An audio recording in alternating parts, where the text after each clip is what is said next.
જય સ્વામિનારાયણ. ભારત માતા કી જય. આજે સમગ્ર વિશ્વ ફલક ઉપર ભારત માતાનું નામ ગૌરવથી પ્રસ્થાપિત કરવાનું શ્રેય આપણા આદરણીય લોકલાડીલા હિન્દુ હૃદય સમ્રાટ માનનીય વડાપ્રધાન શ્રી નરેન્દ્રભાઈ મોદી સાહેબના નામે જાય છે.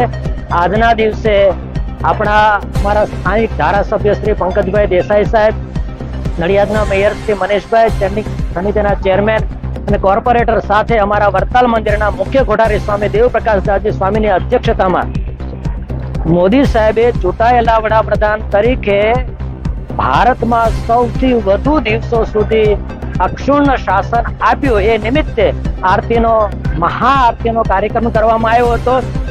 એમાં વડતાલ સંપ્રદાય અને એના અનુયાયીઓ, સંતો, હરિભક્તોએ બહોળી સંખ્યામાં લાભ લઈ અને આપણું રાષ્ટ્ર વિકસિત રાષ્ટ્ર બને. આપણા વડાપ્રધાન નરેન્દ્રભાઈ મોદી સાહેબે આપણા દેશ માટે, રાષ્ટ્રના વિકાસ માટે જે સ્વપ્ન જોયું છે એ સ્વપ્ન ભગવાન લક્ષ્મીનારાયણ દેવની કૃપાથી વહેલામાં વહેલું પૂર્ણ થાય એવી પ્રાર્થના કરી છે. અને ખાસ કરીને આજના દિવસે આપણા વડાપ્રધાન નરેન્દ્રભાઈ મોદી સાહેબનો આયુષ્ય નિરામય બને એના માટે પણ પ્રાર્થના કરી છે. જય સ્વામિનારાયણ.